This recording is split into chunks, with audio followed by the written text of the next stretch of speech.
USA Radio News with Chris Barnes. 2/3 of the lower 48 have been suffering with a heat wave since late last week, but it's finally coming to an end.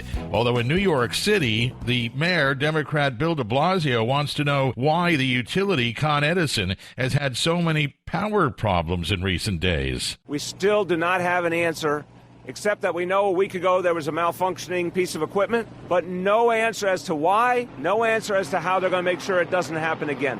At least 3 people have died because of heat-related issues, including 1 in Arkansas and 2 in Maryland. Amid ongoing tensions with Washington, Iran's now claiming to have shut down a spy ring. It says it arrested 17 people who were allegedly recruited by the CIA. The CIA has not commented. Secretary of State Mike Pompeo says you have to take what Iran says with a grain of salt. This is USA Radio News. I believe yes, no doubt about it. That's a top Democrat's response when he was asked if he thinks President Trump is a racist. Maryland Representative Elijah Cummings speaking on ABC's This Week, also defending the so-called squad, the 4 Democratic women of color in Congress who President Trump's been feuding with. These are folks and women who love their country, and they work very hard, and they want to move us towards that more perfect union. President Trump says he'll meet with Senate Minority Leader Chuck Schumer after the Democrats' visit to Texas.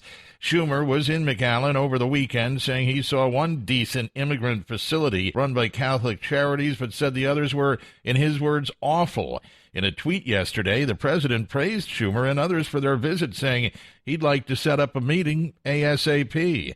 After a week delay, India's mission to the moon has finally gotten off the ground today, and this is USA Radio News. A data breach that exposed the information of 150 million Americans is now going to cost Equifax about $700 million to settle. The credit reporting firm is nearing a deal to settle a number of state and federal investigations stemming from that 2017 data breach. The amount the company eventually pays will be determined by the number of consumer complaints. A deputy police commissioner now has firsthand experience with one of his city's biggest problems. A day after Baltimore Police Commissioner Michael Harrison released plans to reduce violent crime, Deputy Commissioner Daniel Murphy and his wife were robbed at gunpoint Friday night by a pair of teens near Patterson Park in the city. A purse, wallet, cash, and cell phones taken in that holdup. No one was injured. Murphy, again, the Deputy Commissioner of the Compliance Bureau, which oversees consent decree compliance in Baltimore. And pop star Justin Bieber's in favor of President Trump's efforts in one arena, but he's urging more help in another. Bieber praising the president for lobbying to try to get rapper A$AP Rocky out of jail in Sweden. But Bieber finished a tweet with, "Can you also let those kids out of cages?"